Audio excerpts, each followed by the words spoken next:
You're listening to the Angela Henderson Online Business Show, episode 413.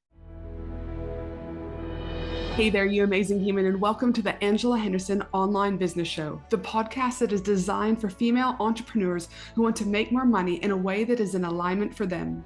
If you're looking for practical advice, proven strategies, and expert insights to help you navigate the challenges of growing your business, then you've come to the right place.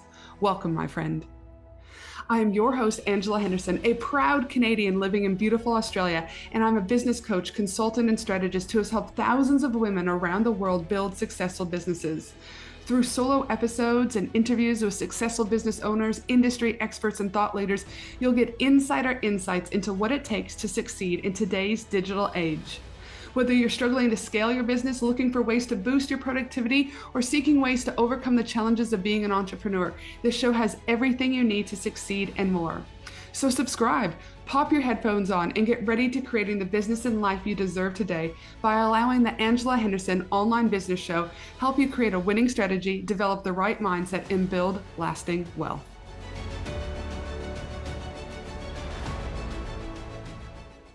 Hey there, you amazing human, and welcome back to another awesome podcast episode with me, your host, Ange from Angela Henderson Consulting. I'm super excited to have you joining me today because I have an amazing guest from the Gold Coast here in Australia who is going to be sharing with us star signs and sales. And can astrology help to scale your business success? And as a business consultant, I'm like, meh.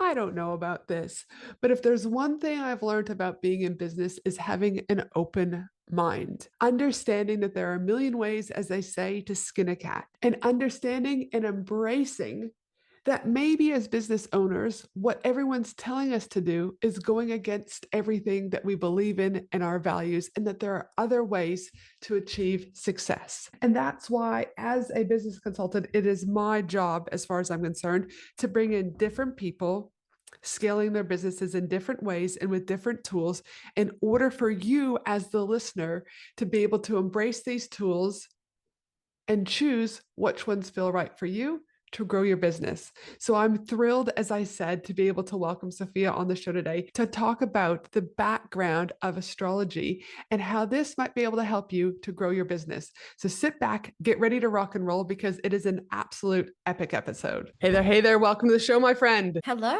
thank you for having me. Oh my goodness, it is so good to see you. Today's even going to be funner, you could say, as we get to chat about all things star signs and sales. And can astrology help to scale businesses for future success? And one of the things that I know wholeheartedly as a business consultant is over the years, I found that it is my role to ensure that I'm demonstrating and showcasing to the women that I work with different ways to scale their business.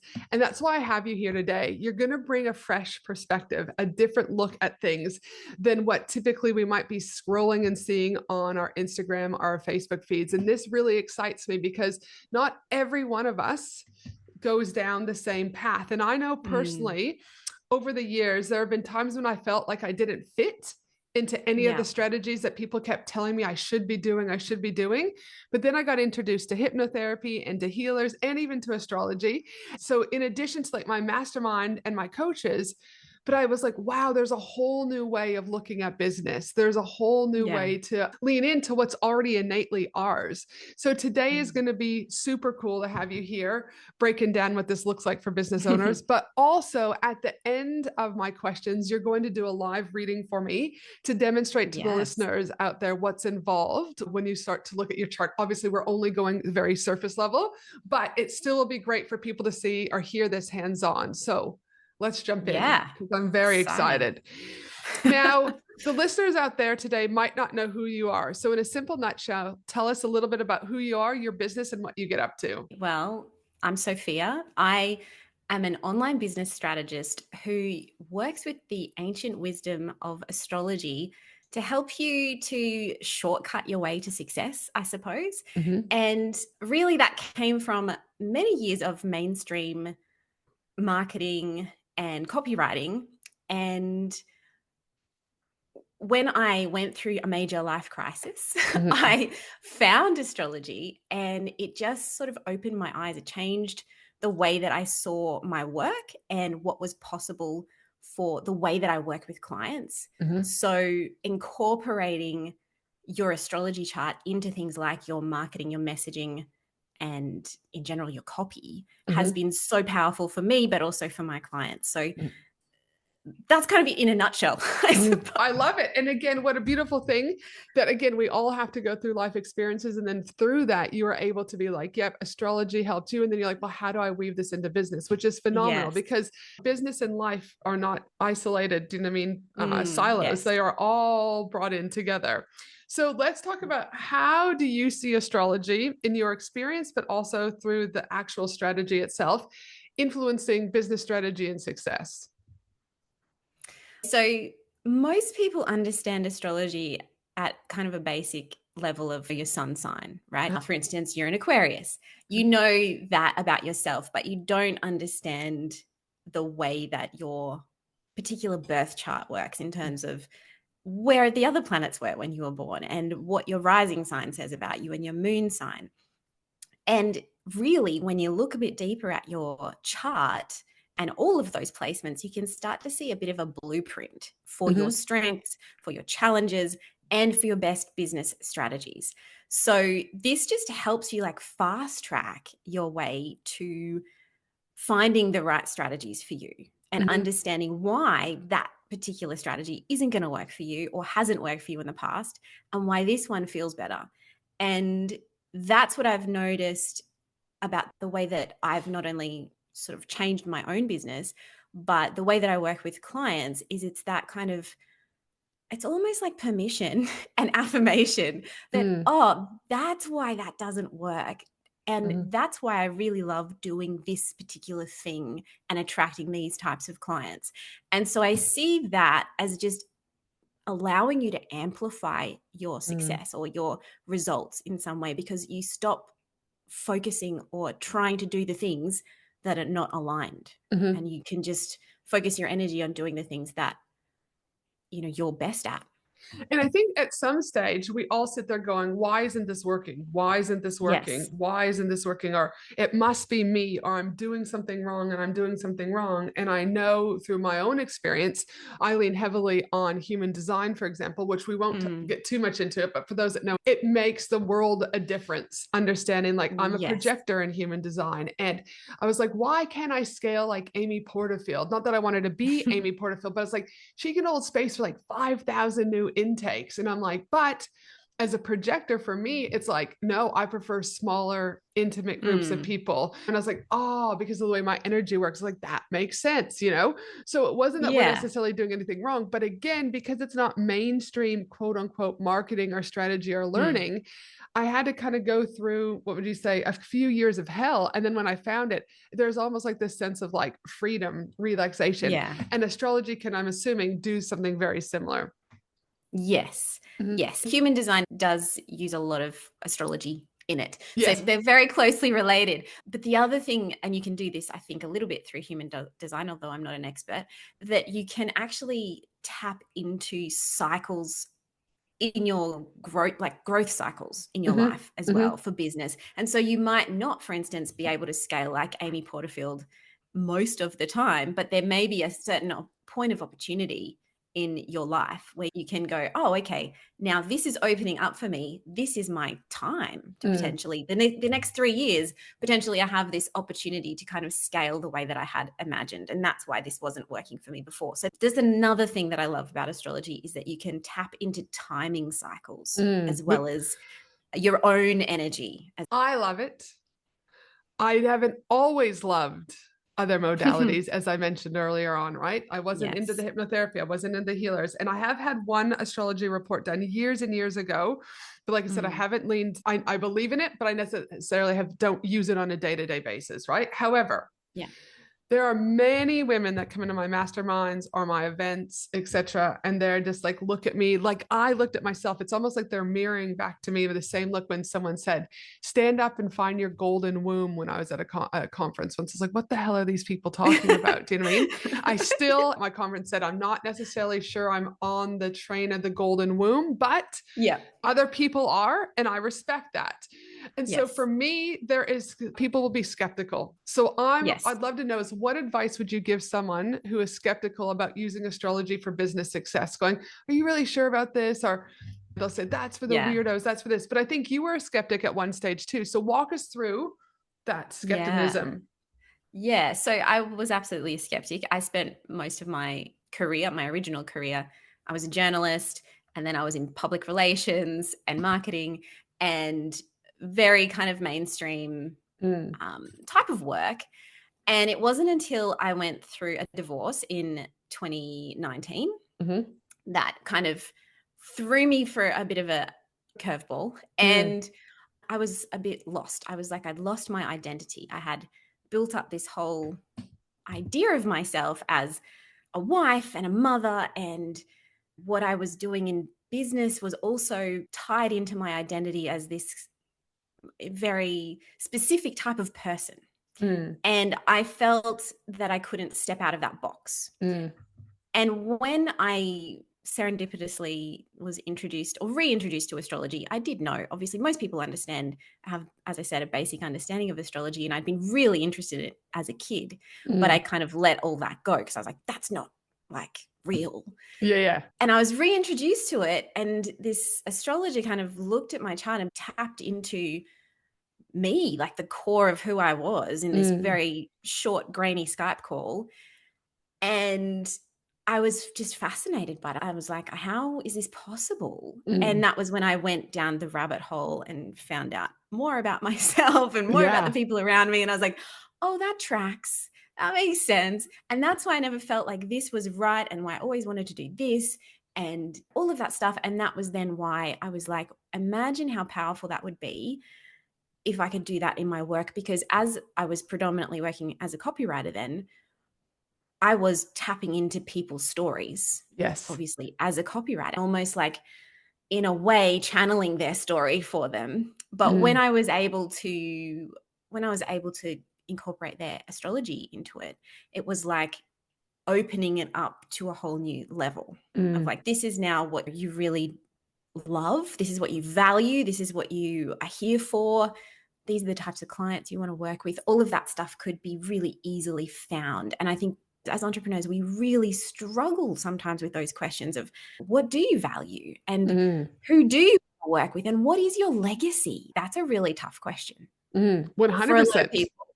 100, And or yet, sometimes they're not even looking at that yet. yeah, we're not even thinking. And so when people ask you, especially if you do a rebrand and the branding people ask you these big questions and you're like, I don't actually know. Mm, But when you can look at your chart and you can go, actually, this makes a lot of sense. Yes, mm-hmm, this is what I value. This is why I like brands that do things like this. This is why I even like these colors. This is why that word, I can't use that word. mm-hmm, Like all of those kinds of things. Or this approach doesn't work, or this launch style doesn't work for me. That mm, kind of thing. So that's how I overcame my skepticism quite quickly when I went down the rabbit hole of all the things that were possible to discover. mm, And astrology to me is not just about spirituality, although there is a component of it that is that. But astrology is just a language. It's mm. really, you're just interpreting the language. And when you can understand that, like it makes things so much more simple. Like things that seemed previously complicated now make much more sense. 100%. And I think for me, if I look back, if there's one thing I've learned in business is about having an open mind. And I'm Mm. like, we can have oh, great. I've got an open mind to trying a new funnel, or I've got an open mind to trying a new Facebook ad strategy, Yeah. or I've got an open mind to Google ads, or whatever that is. But I encourage business owners to get curious and start having more of an open mind to things Mm. that don't fall into mainstream quote unquote Yeah. modalities, because astrology isn't something that just was plucked out of the wind and is just put Mm. there. It's years, centuries Yes. that it is going around, and there is science behind it, right? Mm. And so I think it's really important that, again, as you go into business and you start looking at scaling your business, in my experience, those people who are more likely to have an open mind scale Mm. quicker and faster because they're not doing the traditional trajectory of what has been told that they should be doing. So that's Yeah. why, again, I believe looking and embracing astrology is super important. Now, for the listener out there today, Mm. how do they go about understanding more about their business and their legacy through their chart? Okay. So there's a few places that you can look. And I mean, you can pull a free astrology chart in a lot of places online, or you might Yep. have an app. But basically, for your business legacy, you're going to want to look at your midheaven, which is also called the MC, the Mm-hmm. highest point in your chart. It's like the North Star, basically. This is Mm-hmm. going to show you your purpose, your career purpose, your public reputation, and what you're here to kind of leave behind, your legacy, right? Uh-huh. So you are going to want to look at that. You're also going to want to look at your sun sign and the house that it's placed in. So an astrology chart is made up of 12 houses. Mm-hmm. And where we find the planets also gives us a lot of insight into what they're here to do for us, Gotcha. what Yep. they're showing us about ourselves. Yep. Makes sense. So somebody who has, for instance, if you've got the sun like you do, which we'll talk about, if you've got the sun in the 7th house Mm-hmm. in your chart, and your Aquarius sun is in the 7th house in your chart, you do business as a CEO, you do business best in partnership with others. Mm-hmm. So you are able to create very strong partnerships. It's part of your, I guess, business mission to negotiate those partnerships and do the deals and all of that kind of stuff, because it's in your house of partnership and contracts. Mm-hmm. So that's something to consider. And of course, I would always start by looking at your rising sign, Mm-hmm. which is difficult for some people because if you don't know the time you were born, that can be tricky. Mm-hmm. Some people don't. I would really encourage you to find out the time you were born if you can, Yeah. because your rising sign is the most personal place of your chart. It's the time that the earth met the sky when you were born, and it changes every 2 hours. So it's one of those points that it gives you your personal brand. It gives you your, not only your personality in general, but your personal brand and the way that you approach life, and also the way that people immediately see you when you walk into the room, kind of thing. Mm-hmm. And that then also affects your rising sign, or the point of your rising sign affects all the other key points in your chart, like your midheaven too. So it's really important to know that. So that's kind of where I would Where you would start. begin. I also really love the moon. The moon in the chart is another one of those points that does change. Like the moon is in a different sign each day and a half, around about day and a half. You'll have a very different moon sign to somebody born the next day, potentially. And that affects, your moon sign is your emotions, your subconscious processing. And so when you're in business, in life in general, but in business, if you are not doing something that is aligned with your moon sign, you're going to feel, it's going to feel very difficult, and you're not going to find that fulfillment if you're not aligning with your moon energy. Totally makes sense. So that's a place I usually one of the first places I would look to in the chart as well. And does your chart have anything to do when you should launch and not launch? Because a lot of listeners out there are on a launch business model, for example. Yes. And so talk to me a little bit about that. Does the chart influence or could influence when you should launch and when you shouldn't launch? Yes, absolutely. Part of that would be looking at your Mars, because Mars is our planet of action, energy, motivation, and drive. So if you've got a really strong Mars that can be quite consistent in energy, then you probably can launch a lot more frequently, or you find launches more easy. Somebody with a Mars that is in a sign where it's challenged, or in a position that it's challenged, like it might be, for instance, what's called combust the sun. The Mars might be a little too close to the sun, and therefore it doesn't have its full range of abilities when it's too close to the sun. That might mean your energy is less consistent. So launching can be more difficult for those people because launches require a lot of energy. 100%. And you might find yourself getting quite drained by that process. And you might need to, I think everyone should have multiple strategies. It's not a great idea just to be launching and launching and launching. 100%. Couldn't agree more. But yet people get into the But trap there are, over and over again. There are some people with a really strong Mars that can do that. like that can actually sustain that level of energy. Most people can't. 100%. So, It is. yeah. It's a very draining, and it's also, messes with your nervous system, and a whole Yes. bunch of other things. And so, listen, I think this could be a good time for you to think. I've got a couple more questions, but I think it would be a good time for you to do my chart. And then I think Okay. that the other questions will tie in to, do you know what I mean? What's left. So, do you want to share a Yes. little bit about what my chart looks like? And then I can ask you Okay. those other questions. Okay, sure thing. All right. So you may or may not remember this, but I'll go through the key parts of your chart. You're a Leo rising. So this the sign that was rising over the eastern horizon at the time you were born was Leo. Huh? Your sun sign is in Aquarius, and you have a Virgo moon. So those are what we call the big three: the rising, the moon, and the sun. So we'll start there. So with a Leo rising, this is a very strong personal brand because Leo is the sign that's ruled by the sun, and it's very visible and it's got a strong leadership quality to it, especially because you were born in the daytime, like before the sun had set. So the sun, that Leo rising is much stronger. It's very magnetic. People are often drawn to Leo risings. Sometimes, I give the example, my husband is a Leo rising, and whenever we go to the supermarket, there will be like 5 people who know him or see him. He doesn't necessarily remember who they are, but Gotcha. it's Yeah. like people always will remember a Leo rising. They're very memorable and people kind of attract. It's like moths to a flame, right? So there's a certain warmth, a confidence about a Leo rising.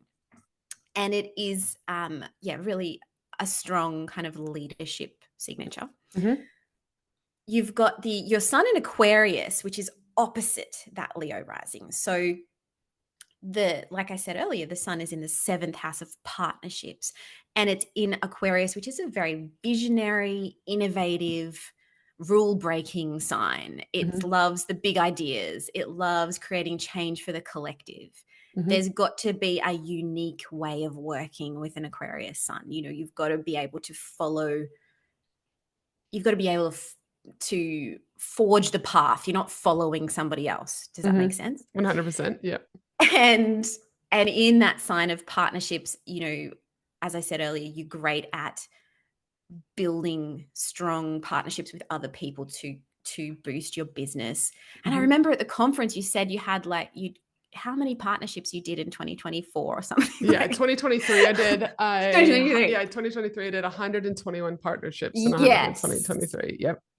Yes. And when I saw your chart, I was like, oh, that makes total sense. Like this is like a big part of your business model is partnerships. And that's where your CEO energy is, in that kind of 7th house area. So that's the sun. And then the moon in Virgo. So the moon is in this deeply analytical, detail-oriented, and strategic place. Now, there's a confusion around Virgo energy often. People think Virgos are supposed to be super tidy. That's not true. Virgos are fastidious about certain things in their life. Like they have the ability to pinpoint focus on something and improve and refine that thing and systematize that thing. It doesn't mean that everything in their life will be systematized or perfect. It just means that they have this ability and sometimes a need, because it's the moon for you, to refine things and improve and perfect something in your life. And for you, the moon is in the 2nd house. So you're particularly good at dealing with money, with resources, and with finding like these kind of strategic opportunities for building wealth and personal wealth. I mean, personal income and all that kind of thing. Yes. Very interesting. So yeah, that's the start. And I would just touch on the midheaven because we did talk about that. And you have the midheaven in Taurus, which I think is just so perfect for excuse me, for a business consultant, because Mhm. Taurus is all about sustainability and longevity Mhm. and building things that last, building tangible things that are dependable and reliable and trustworthy. Mm. And there's a certain consistency. And so the midheaven is your public reputation. It's how you are seen in the public sphere. So people have seen you build a business over the long term Mm. and being consistent. And there's this sense of like quality over hype with Mhm. Taurus.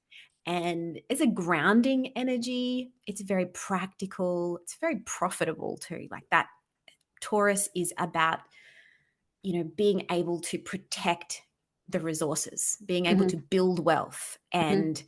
um and creating. And I think that with the Leo rising, you're creating this kind of the magnetism of the Leo and the trusted presence of the Taurus. Mm. And so that's really grounding that energy, that leadership energy, into something that is very trustworthy and approachable, and Mm. something that you deliver what you say you're Mhm. going to do. Oh, And I think that's 100%. very important. That's very important in business, and it's very important if you're looking for a business consultant. Mhm. So 100%. And I mean, I would say that that's very, you know what I mean? I'm here for the long game, not the short game. yes, yeah, I may not have scaled as quickly as other people have or whatever, but that's it. I'm still here. And that's what people would say is you're consistently showing up, you're consistently Yes. improving, etc. Now, one of the things about an astrology chart though is, okay, this all sounds good. I'm like, yep, Leo rising, I agree with. The Mm. sun in Yeah. Aquarius, I agree with. The moon in Virgo, agree with. Second house, Yeah.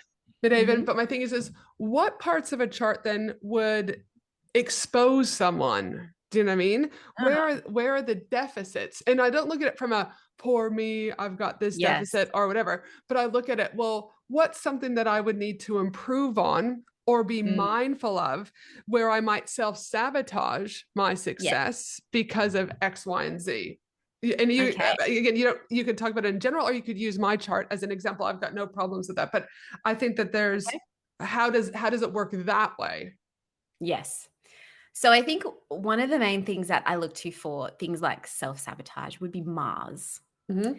And that is often where we find, because Mars is our reactivity, right? It's Mm-hmm. it's our energy and our motivation, but it's also our reactivity. And when it's in an aspect with another planet, that can show, or like a difficult aspect, that can show us where we might come across reactivity or arguments or conflicts regularly. Mm-hmm. And so for you actually have Mars directly opposite your ascendant. Directly opposite your rising sign, same degree, Mm-hmm. and it's very close to the sun. So this is a big energy signature, like big Mm-hmm. energy, but very kind of potentially reactive energy as well. Mm-hmm. So this would be like you get really excited and you can take risks, Mm-hmm. but sometimes that can create conflict, or Mm-hmm. sometimes you can get yourself into fights that you don't really want to be in. Mm-hmm. And that can be fights around contracts and partnerships because it's happening in your seventh house as well. Mm-hmm. So that would be an area that I'd be like, that this is where you might want to work with that Mars. So yeah, that Mars is also in Aquarius. Mm-hmm. So it loves to take action in that Aquarian way, which is still to forge its own path, to do unusual or out of the box things. But you want to take the heat off Mars by, out of your business, for instance. You want to use your Mars because it's an air sign Mars. Maybe that involves doing activities that are, with Aquarius, you might want to do activities. It's still very much related to the nervous system. So you do need to probably work potentially more diligently with your nervous system Mm-hmm. in terms of to balance out that reactivity, or um, re, to re-regulate yourself. Mm-hmm. Does that make Yep. sense? Yeah, So 100%. that, and I mean that happens with, I mean, I have a difficult Mars placement as well, and I know that if I'm not regulating myself, Mm-hmm. then the reactivity really kicks in. Mm-hmm. And particularly for me, it's more around my home environment, but that can also play out in your business, and you can get quite affected by, and not just affected, but you can create risk and drama in your business Mm, if you don't work with your Mars, if that makes sense. So that would be something that I would definitely caution against. The other thing always is to, as I said earlier, connect with your moon. And so the moon in Virgo is obviously great at, it really wants to be of service to others, and it mhm, really wants to perfect something, but there can be a tendency towards overwork and perfectionism. mm. And that can also create potential for procrastination, although I don't think you have that problem because of that really strong Mars. But I would say though, like I did have that problem. Do you know what I Yeah. mean? But it's through years of working through Yeah. trauma, doing the healing, do you know what I mean? Yeah. Understanding myself, nervous That's it. regulation, all that, that I've been able to curb that or become Mm, aware of it if it's starting to come back in. But yes, yes. 100%. The perfectionism, do you know what I mean, was Yeah. 100% there. But again, I'm very much now done is better than perfect. I will continue Mm, to always want to improve it, but I don't get necessarily stalled because of it anymore. yeah, absolutely. And I think when you lean into like, okay, my subconscious, my emotional side needs to be of service. It needs to find things to perfect, things to Mm, refine, things to improve. How can I give myself that without like, so you can kind of keep that moon happy without letting it take over mm, and run the show, and you get into that perfectionism again. And yes, absolutely, done is always better than perfect. But for some people, that Virgo energy can be quite um, overpowering in terms of the need for perfection can be very strong with when people have strong Virgo energy. mhm, So that is something to, give yourself. And I was talking to a client just the other day about how she finds that she's got a Virgo moon and she finds it very difficult to relax. mhm, And that's because potentially Virgo moons need to feel like they're doing something when they're relaxing. mhm, There needs to be a purpose to it. So I said, if you can feel like you're doing something for yourself, like if you're doing, for instance, a hypnosis meditation, you feel like you're improving yourself in some way as you're doing the hypnosis. mhm, 100%. So that can feel like way more nourishing to you than just trying to sit in stillness potentially, Mm. Yeah, I mean, you know? listen, I've done a silent retreat before and Yes. we run our own silent retreats Yes. and they're great, but I'm like I'm good with the 4 days. Do you know what I mean? Like Yes. I'm able to unwind and it's super extremely beneficial, but I Yes. also have ADHD. So my thing there is like Yeah. okay, my brain's tapped out, but 100% I'm very much the person who looks at things from a lens of time's the only thing we can't get back. And so for Yeah. me, is I'm just like, I try to make every moment of whatever I'm doing completely Mm. the best that it is. Even if I'm reading a book or just laying down on a Sunday afternoon having a nap, I'm like, I will Yeah. give my best to that because it's like, we're never going to get that moment back. So, Yeah. yeah, so same thing with hypnotherapy. Happy to do it because I know Yeah. there's a benefit behind it, significant Yes. benefit behind it. But if someone's just like, oh, just go and do it. And I'm like, there's no tangible There's no benefit. I There's was no like, improvement I was like, happening. well, I'd rather just go and, do you know what I mean, snuggle my children on the couch, you know? So it's like, Yes. there has to be, that's how my brain always is. And that's, again, a Mm. really great thing that I talked to you about at the conference was Mm. 10X is easier than 2X. Unless Yeah. it's a 10X move, I'm not Mm. doing it. And that includes, do you know what I mean, stillness, relaxation, because my brain is constantly going. Yes. And that also is my uniqueness, I would say. Mm. Yeah, absolutely. Mhm. This has been fascinating because I think it's really great for those people out there to go, how do I tangibly relate this back to me? Mm. Or how does Yeah. this look like? Because I don't get what people say when it's like rising sun or Oh, what's yeah. the Rising moon sun. Yeah. or what's the house doing Yeah. whatever. So that's what's like, I thought it would be good to bring it in. So when you then Yeah. think about some of the other questions that I have for you then is when you're looking at like your astrology chart, Mm. does it also provide, and I think we know the answer, but a deeper insight to people's values and like even Mm. strategic positioning? You've talked a little bit about it, but Yes. I suspect that it would only enhance that so then people could optimize accordingly. Yes. What I often find is that it's like a permission. Oh, yeah, that's why I wanted to do it like that. Mm, So what I would look to in terms of your values in your astrology chart would be your Venus mm, placement. So Venus is we know the planet of love, of beauty, but it's really our planet of connection, what we really value, and how we attract things to us, what's attractive to us about things, and how we attract things to us. So Venus is really important when it comes to positioning and branding. And I think of it as it's also your money planet too. So you want to consider what the energy of the sign that Venus is in, to think about your personal, your business brand, and also the place that it's in too, like the house.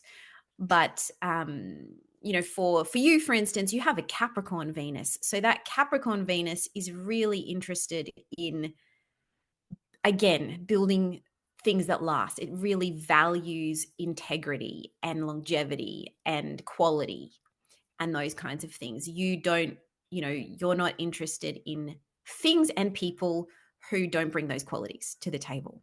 So that can be an important part of the brand. And when you think about branding, it can have to do with not only the aesthetics of the brand, like what kind of fonts you use, what kind of colors you use, but also the messaging that comes through that, and the way that you speak shows your values.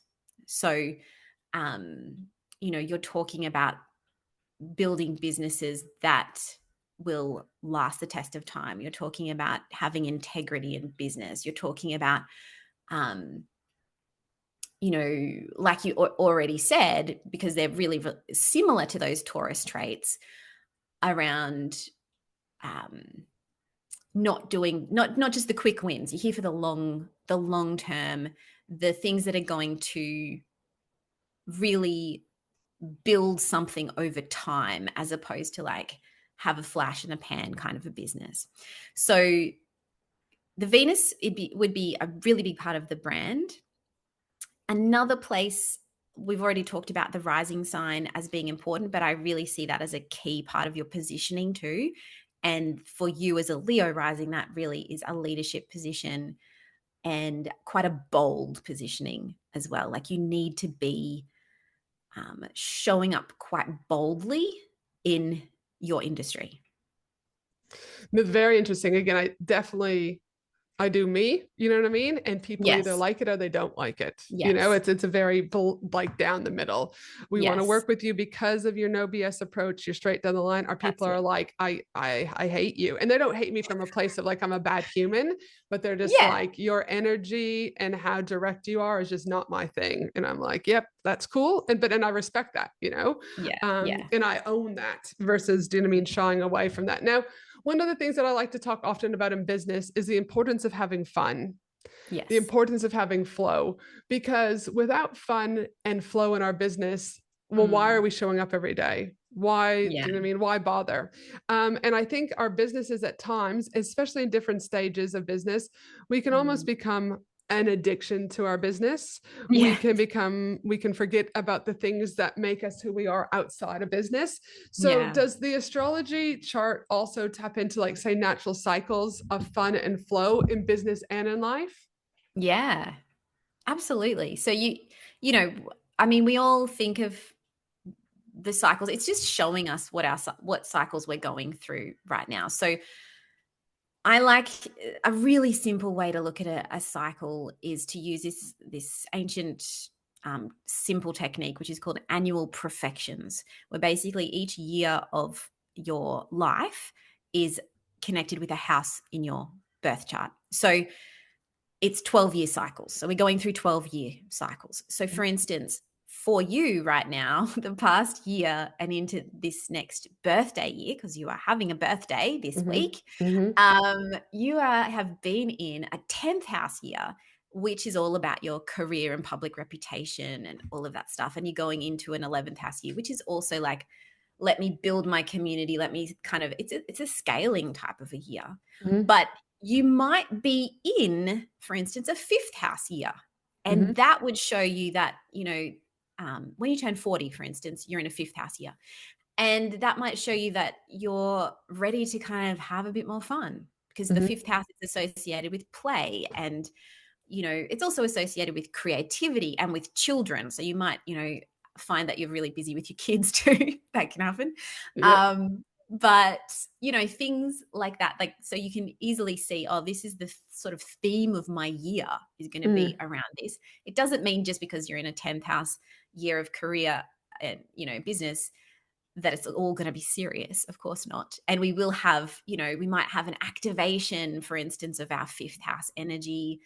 Um, that's often like it's a great time for romance. It's a great time for creativity, all of that kind of thing too. And there are other aspects um, that might come in to give us a little bit of a boost when it comes to our fun and in creativity. But I would also look to your own chart in terms of what is fun for you, because mm, what's fun for me is going to be different to what's fun for you, like absolutely. and anybody else. So when you can understand that, and I would definitely look to your Venus again for what's fun or what's pleasurable for you, whereas Venus and also would look to your own 5th house in your chart and understand what's going on, what's going on there, and what might be a way to bring more fun into your business that feels really good to you.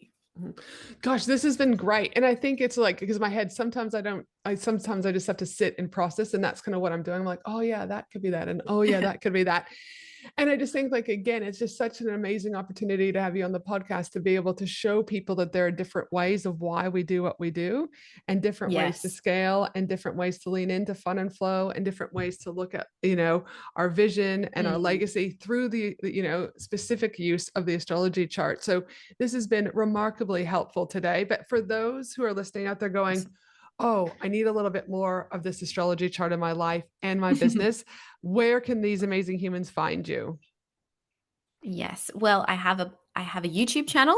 It's just at Sophia Pallas on YouTube. Mhm. I have a podcast called Cosmic Business Breakthrough, where I basically break down all these concepts on the podcast. And I have website, I have Instagram, I have all the things. But yeah, the main places you can find out more about all of the, I guess, astro and particularly business astrology is on my YouTube channel and on my podcast.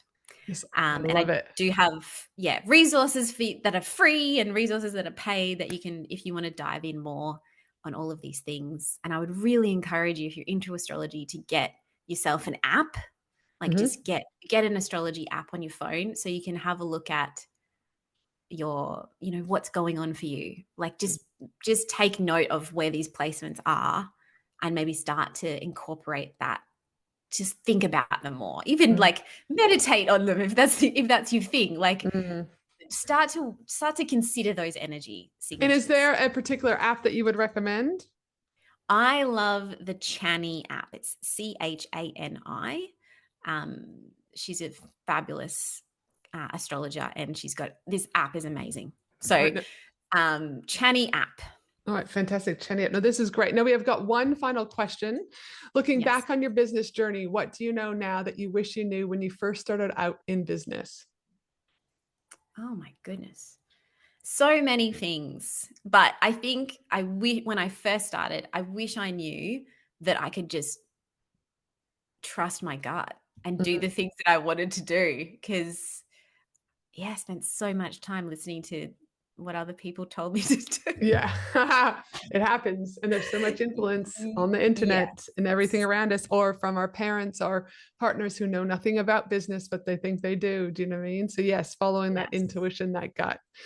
Listen, this Yes. has been absolutely amazing to have you on the podcast today. And I strongly encourage, if you are a listener out there wanting to know more, please head to one of the locations that Sophia talked about today, either podcast or YouTube channel, podcast, Yes. YouTube channel, website. She's an amazing human doing amazing things in this space. And I strongly recommend you connect in some way, shape, or form, and whatever feels right for you. So thanks so much again, my friend. I hope you have a beautiful day, an amazing week. And yes, thanks so much. Thank you. Thanks for listening to the Angela Henderson online business show, www.angelahenderson.com.au.